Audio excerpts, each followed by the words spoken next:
been lucky because the arc of Banner and Hulk over all the films has been pretty different. It's right. Been, I've gotten to play 3 characters now, and so I've kept it interesting for myself as an ADHD casualty.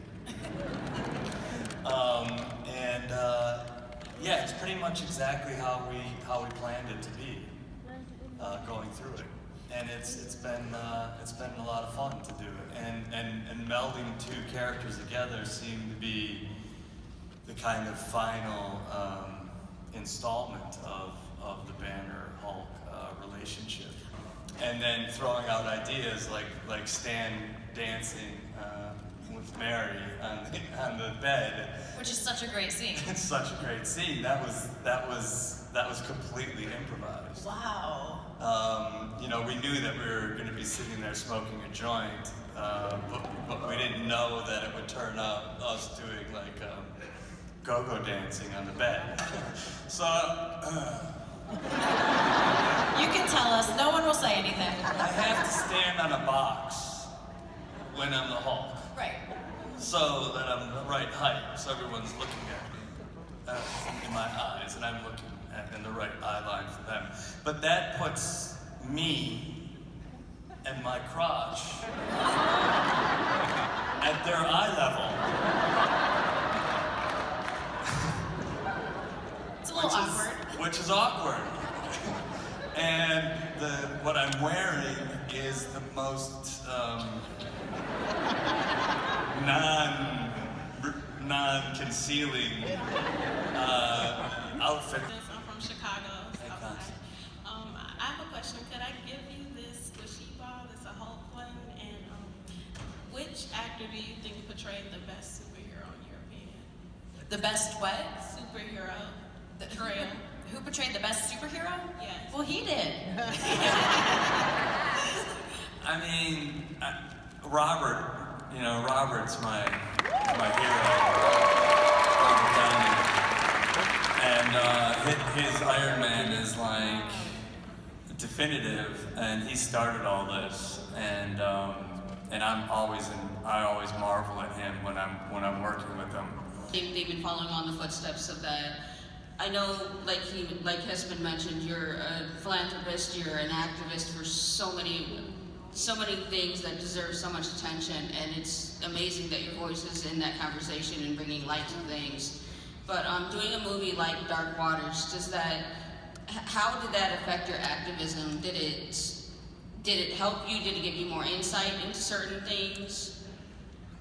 Yeah, I mean, that movie's about a conservative church-going community that's fighting against this horrible pollution, and those people all work for this company that gives them jobs and pays for their school, and so those people are in a really difficult position.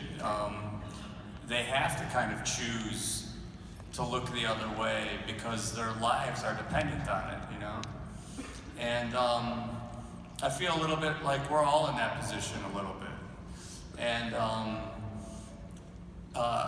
those people, what they want was no different than what a liberal community would want, And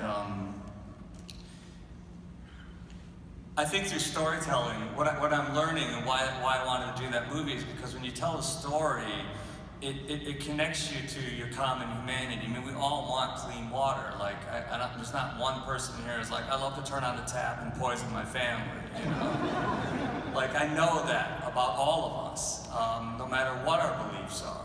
And so I feel like through storytelling, we can get to those essential things that really bring us together, that make us all laugh at the same time in a movie, or make us all cry at the same time in a movie. Those are more who we really are, I feel like. And storytelling's a way that we could connect, and we're all here because of it. I collect comics and comic art. I'm just wondering, do you collect anything, or have you ever collected anything?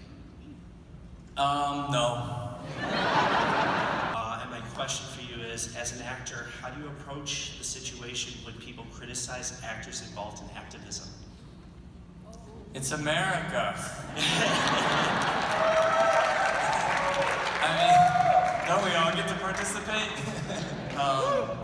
I don't know.